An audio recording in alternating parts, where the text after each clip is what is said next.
우리가 어제 나눈 말씀에 살아있고 항상 있는 하나님의 말씀으로 거듭난 우리라, 이런 말씀을 우리가 어제 나누었는데요.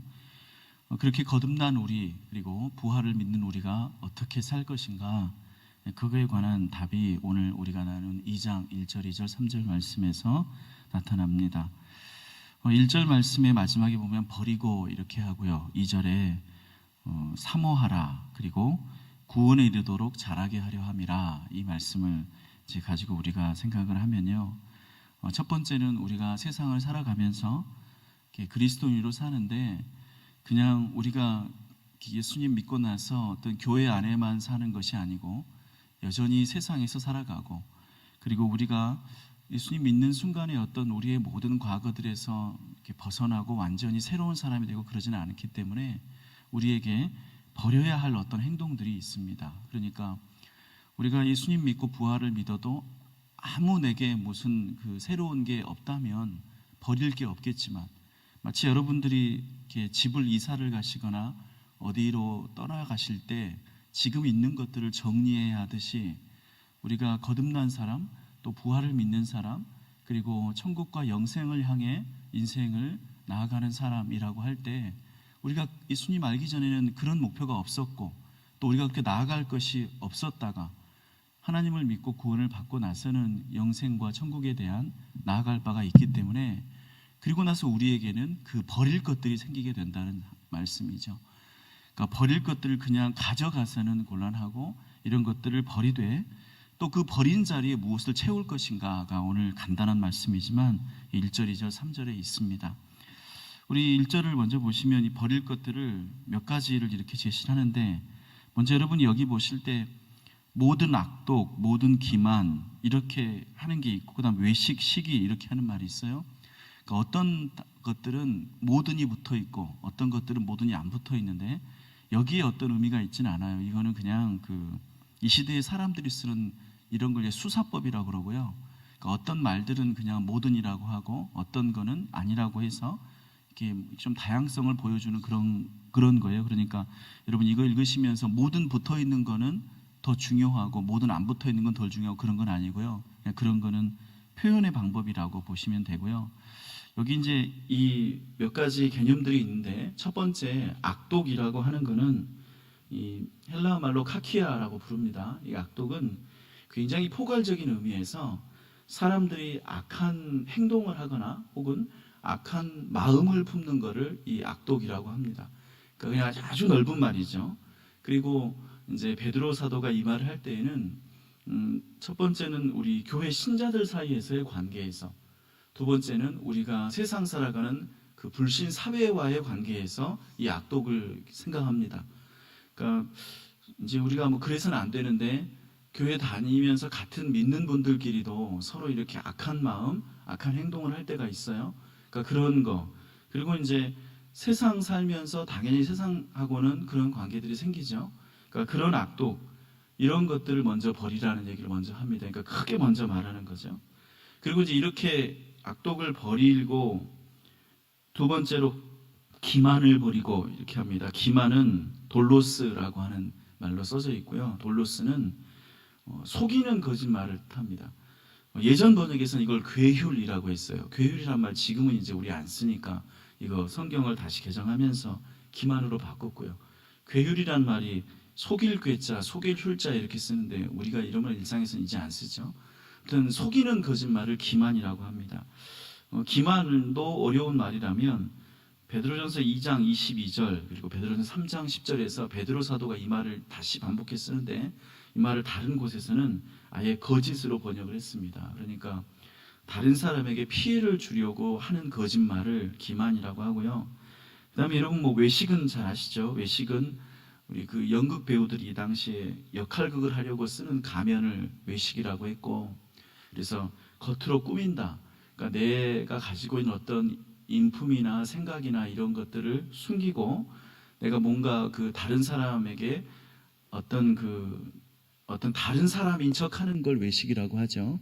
그러니까 우리가 흔히 교회에서 쓰는 말로는, 여러분이 밖에 나가서는 일상생활 할 때에는 굉장히 거칠고 포악하게 지내다가 교회에 오셔서는 인자한 척하는 거, 그런 게 외식이라고 하죠.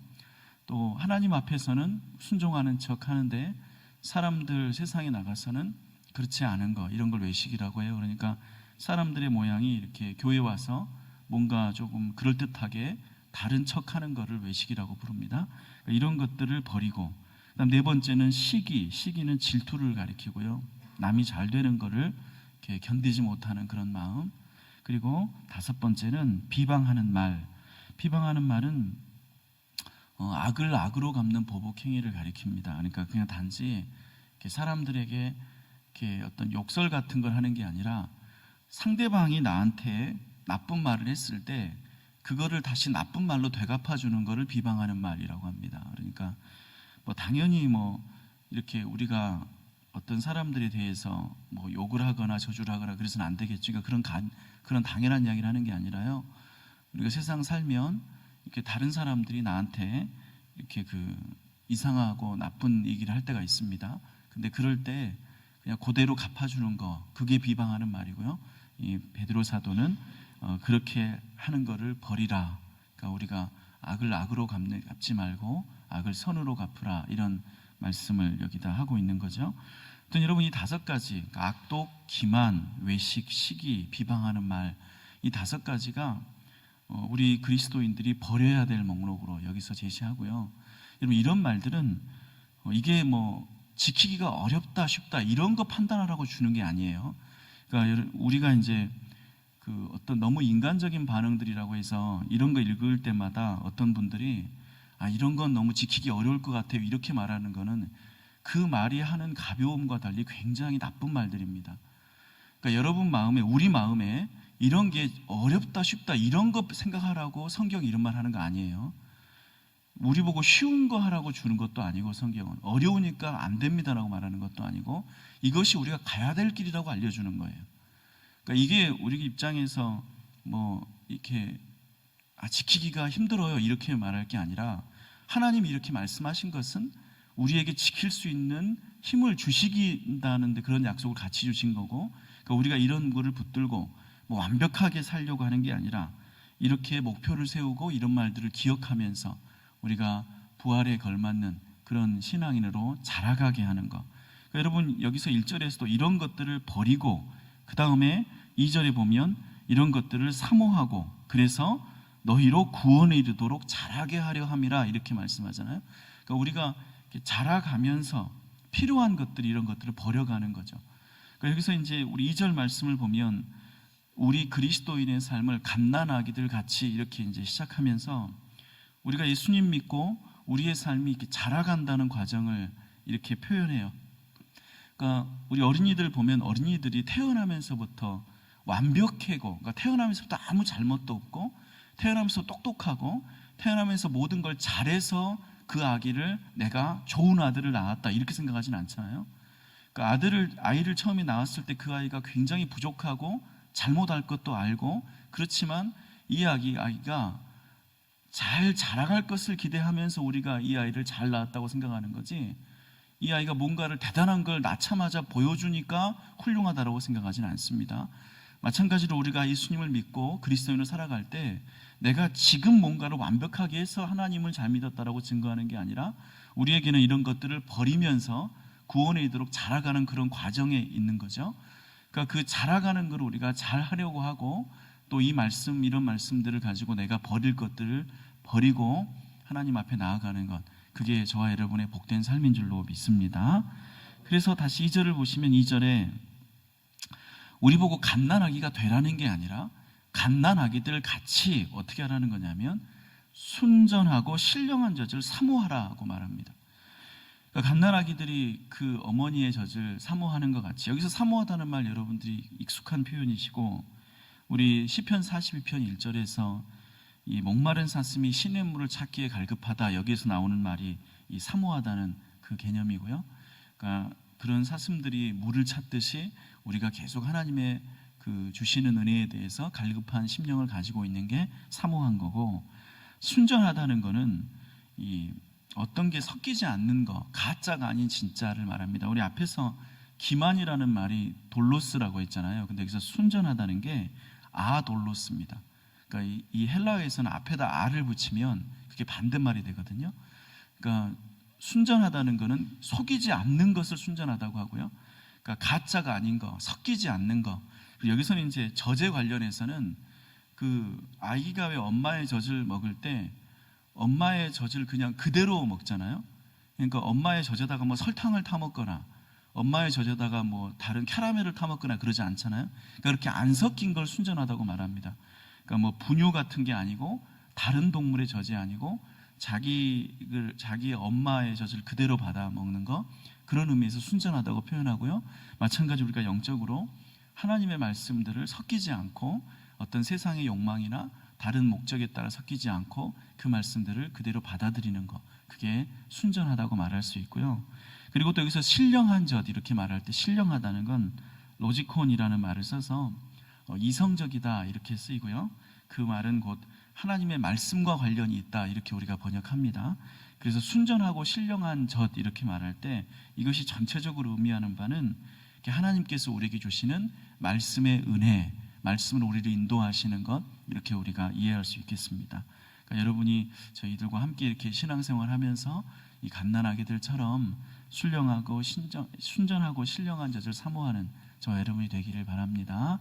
아마 그게 이제 우리 성도님들이 이 아침에 이른 시간에 이렇게 새벽에 나와서 하나님의 말씀을 함께 나누고 또 기도하고 이런 생활이 갓난아기들처럼 신령하고 순전한 젖을 사모하는 그런 표현이겠죠. 또 우리가 매일마다 이렇게 나누는 말씀들을 가지고 어떻게 살아갈지 고민하고 또 그 말씀들을 실천해 보려고 하고 기억하고 간직하고, 그게 이 말씀처럼 이렇게 순전하고 신령한 자들 사모하는 그런 모습인 줄로 믿습니다. 그래서 우리 교회 우리 성도님들에게 정말 하나님이 주시는 그런 장성함의 복이 있을 줄로 믿습니다. 아무튼 이것이 우리가 구원에 이르도록 잘하는 방법으로 성경이 안내하는 거고요. 이 말씀은 사실 사도 바울도 한 적이 있어요. 사도 바울도 에베소서 4장 13절에서 15절 말씀에서 이렇게 말하죠. 우리가 이제부터 어린아이가 되지 아니하여 사람의 속임수와 간사한 유혹에 빠져서 온갖 교훈의 풍조에 요동하지 않게 하려 함이라. 오직 사랑 안에서 참된 것을 하여 범사에게 그에게까지 잘할지라. 이런 말씀이 에베소서 4장 13절, 14절, 15절에 있습니다. 그러니까 우리가 이렇게 하나 예수님 안에서 그리스도의 장성한 분량에까지 자라가는 것, 그게 우리의 신앙생활이고요. 우리 이제 사람의 육체적인 몸은 이렇게 뭐 키가 이렇게 뭐 160, 170, 180 이렇게 이제 정해진 한계가 있지만 영적으로 자라가는 것은 그런 한계가 없어요. 그러니까 여러분, 뭐 저도 그렇고 우리가 함께 하나님 믿으면서 여러분이 영적으로 정말 이렇게 훌쩍 많이 큰 그런 거인처럼 커다란 그런 키 큰 분들이 되시기를 바랍니다. 우리가 그렇게 해서 자라가는 게 우리 여기서 주시는 말씀이고요. 3절의 말씀은 이제 그런 거를 확인하면서 이렇게 표현합니다. 우리 3절 말씀 같이 읽으시죠. 너희가 주의 인자하심을 맛보았으면 그리하라. 이 말씀은 시편 34편 8절의 반영이고요. 거기서는 이렇게 말했어요. 너희는 여호와의 선하심을 맛보아 알지어다. 그에게 피하는 자는 복이 있도다. 이렇게 말씀하셨는데요. 그러니까 하나님의 선하심을 맛보아 아는 것, 그것은 그만큼 우리가 주님과 가까워지는 친밀함을 뜻하기도 하고, 근데 이제 시편 34편 말씀과 이 말씀이 조금 차이가 있는 것은 시편 34편에서는 너희는 하나님의 선하심을 맛보아 알지어다라고 해서 권면하는 말이고요. 이 베드로전서 2장 3절의 말씀은 너희가 주의 인자하심을 맛보았으면 그리하라라고 해서 이게 조건절이 아니라 너희는 이미 하나님의 인자하심을 맛본 사람들이니 그 인자하심을 따라 말씀에 순전하고 신령한 자들 사모하면서 자라가세요라는 말로 여기서는 그렇게 쓰입니다.